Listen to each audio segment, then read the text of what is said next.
tapahtuipa kerran Rovaniemellä. Suuri keskuspankki ryöstettiin ja varas katosi näkymättömiin. Saalikseen varas sai 1 000 000 euroa. Jälkeensä varas jätti kuitenkin tukon toffeen väristä karvaa sekä vihjeen olinpaikastaan. Harjoittele ensin koodimurtajan rytmit ja selvitä sitten, minne varkaan matka jatkui Rovaniemeltä.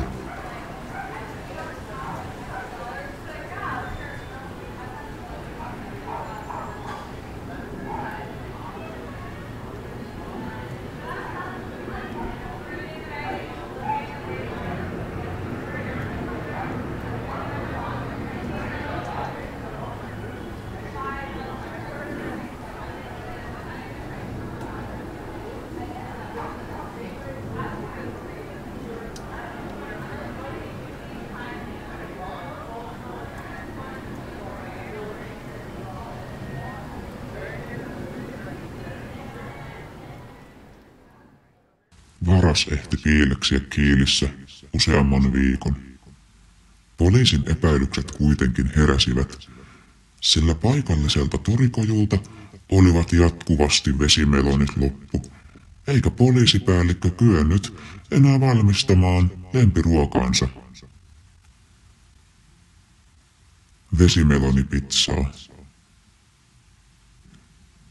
Poliisi kuulusteli myyjää, joka kertoi, että asiakkaan on aina sama henkilö, propellilippis päässään.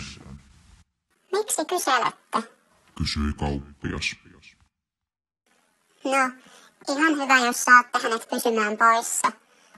Hän on toki hyvä asiakas muuten, mutta hänen jäljiltään vihannekset ja hedelmät ovat aina toffeen värisen karvan peitossa. Bingo! Varas piileksii täällä. Seuraavan kerran kojulla asioidessaan poliisi oli varasta vastassa. Varas ehti kuitenkin livistää karkuun ja katosi kuin tuhka tuuleen. Minne varkaan matka jatkui? Opettele koodimurtajan solfat ja selvitä, mikä on varkaan seuraava määränpää.